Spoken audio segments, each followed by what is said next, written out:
afternoon, everyone. Today we will witness a new learning style, a debate. The panel of judges are our OIC Principal, Sir Jeffrey Blanco, our English Coordinator, Ma'am Marian Lisande, and our Mathematics Coordinator, Ma'am Adelaida Omanio. In the affirmative side, chaired by Ardiwan Calupalo, and his members, Katimay Villagonzalo, Annalyn Oliveros, Hazel Balion, Charlene Joysol, and Julian Absalon. And the negative side, chaired by Celeste Quiñal, and her member, Leilani Muradas, John D. Benagumaa, Nadine Olarte, Rostom Soto, and Suhaila Pumbaya. And the timekeeper, Mark Linganay, will give each speaker 1 minute to present their ideas. The issue is, can multimedia and ICT literacy be beneficial to improve farming practices? Let us hear first the stand of Mr. Palupalo, followed by Celeste Quiñal. Good afternoon, everyone. My name is RDU Juan de Robio Palupalo. We strongly agree that multimedia and ICT literacy is beneficial to improve farming practices like YouTube that features agricultural farming practices. The advantages of videos and multimedia are quick access to information, can be based on facts and real-life events, visual representation of a topic.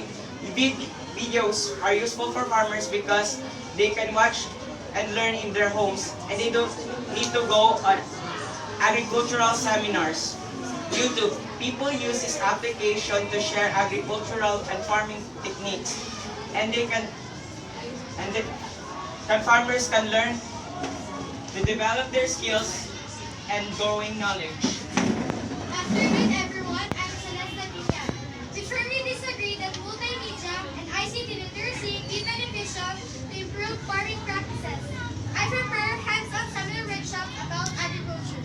We know that internet can be seen as an excellent research tool, but the danger is that it must be carefully and critically used. Some of the materials on the internet have not evaluated by experts or thoroughly screened. Anyone with bad knowledge can publish anything on the internet.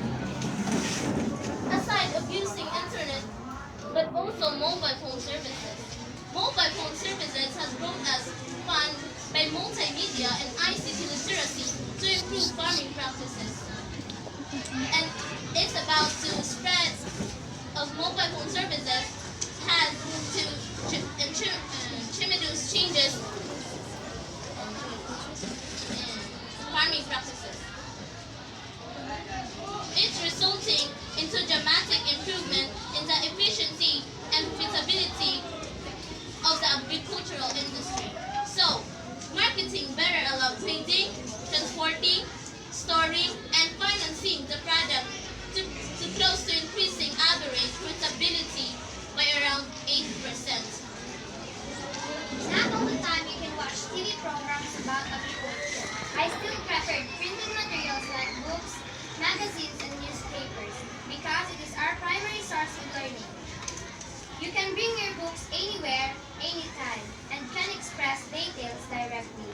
Sometimes, some other things not related, you need to download, but when downloading is done, details are not suitable for agriculture to any farming practices you wanted to know. Internet plays a vital role in exchanging the information through email, chat, and etc. Farmers can get the important information through the creative use of the information technology. Agricultural issues are being covered by national media like radio, television, and newspapers only at macro level due to time constraint. Radios and television has been another input in communication technology used widely by many farmers, entrepreneurs, extension workers, and other stakeholders to disseminate information in agriculture on various innovations in agriculture. Some people do not use multimedia and ICT tools to improve farming practices.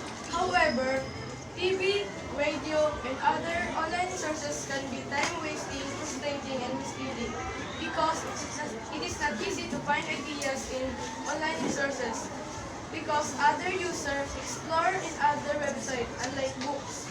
Books is usually well-researched, quality checked by a publisher, and give in and out as needed portable. The accessibility to the development of agriculture with communication and internet connection is about accessing global information. One of the major assets of the internet is flexibility, convenience, and accessibility along the locational restrictions at home, work, and even though a wireless device. The internet invention is one of the most outstanding communication channel to the whole world as communication enriches our lives. The invention also transformed the speed of communications. Information on how to improve farming practices, buying resources can be easily reviewed and assessed in remote locations. Local internet services can be easily managed by well-organized local user groups and farmers' organizations.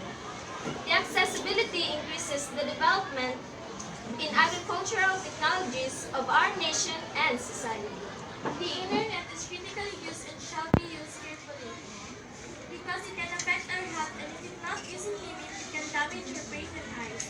Not all sites can find details and information about agriculture, so I prefer that books and magazines are suitable for getting details about farm techniques. Distant learning is a great alternative learning for those people who have limited time and money to take real courses. Although, many people still consider traditional institution as the best way to achieve knowledge and get a diploma, users have the chance to study in their own time for free. With basically an internet connection, a person can attend different courses. Among the advantages related to agriculture of distant learning are the responsibilities and self-discipline for farmers. Online learning should be seen as a complement and extension of classical forms of learning. Not even the best course can fully replace the personal contact with the teacher or the human relationship that develop in the group. Also, the online learning can be difficult if it is meant for discipline that involve practice. So traditional classes shouldn't be replaced with online learning. Our group clearly pointed out that farmers now need information about technology trends needed in farming so as to produce more and participate effectively in seeding of their product. To make all this possible, huge utilization of ICT must be taken as the first priority. First, video and PowerPoint are beneficial to improve farming practices. Second, mobile phones also have the capacity for staging and making information available for further access. Third, radio and television has been another input in communicating technology used wisely by many farmers to disseminate information on various innovations of agriculture. Fourth, accessibility to the development on agriculture, communication, and accessing global information. And finally, online learning is so effective because farmers now can access the online site on how to improve farming practices. Our group clearly pointed out the following disadvantages of multimedia and ICT tools. First, seminar workshop. This internet can be seen as excellent research tool, but the danger of it must be carefully and critically used. And second, printed materials like books, magazines, and newspaper. For printed materials like books, can express directly, unlike internet or online sources, because some of them mention politics to advertise. And third, time-consuming. It is not easy to find the ideas in online sources because some of the farmers may explore to other websites that may distract the interest, thus consuming much time to learn desired topics. And fourth, health-related concern. The internet is critically used and shall be used carefully. And last, cannot cater our clients. Not all farmers have knowledge to use multimedia and ICT tools. Besides, only a limited number of clients can be accommodated of the services of an internet cafe. Thus, it will be a hindrance in learning farming practices. We will now entertain questions from spectators. This question is for Mr. Palo. How can you provide video of agricultural or farming practices? I suggest to them to download or watch videos on YouTube. If they don't have internet connection, they can also buy DVD in some agricultural business stores. Can all people have on access to online information to uphold farming practices?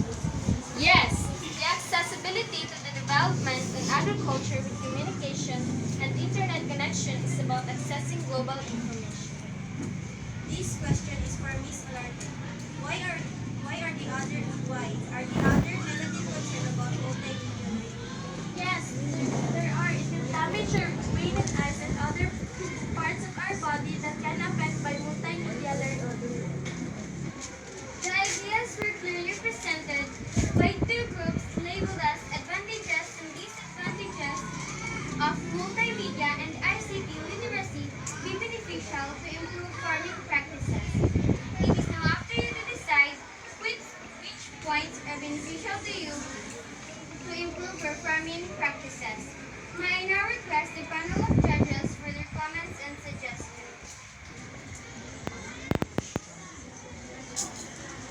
Okay, first, you answer very well.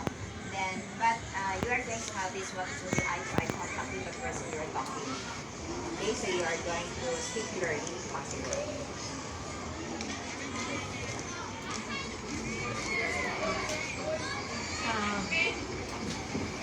I was amazed by your presentation.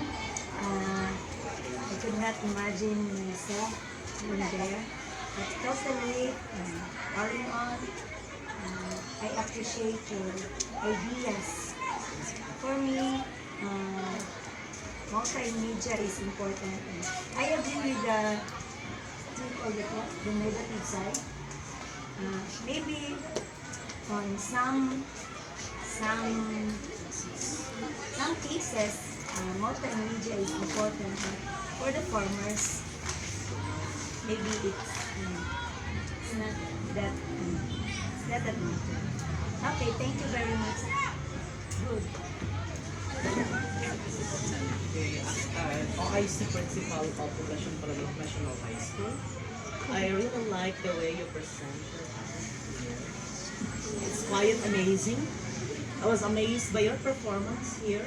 So please, I want you to stop naman kayo sa sarili. Very nice presentation. Keep up the good work. Salute 100%. Happy that you express yourselves, either you are in the negative or in the positive side. Also, spectators are very active in participating in the discussion. So you are already now qualified by your question because the opposition and the opposition have clearly answered your question. Are you satisfied with the answers? Yes. So with this kind of learning style, what is now your observation about this kind of learning style?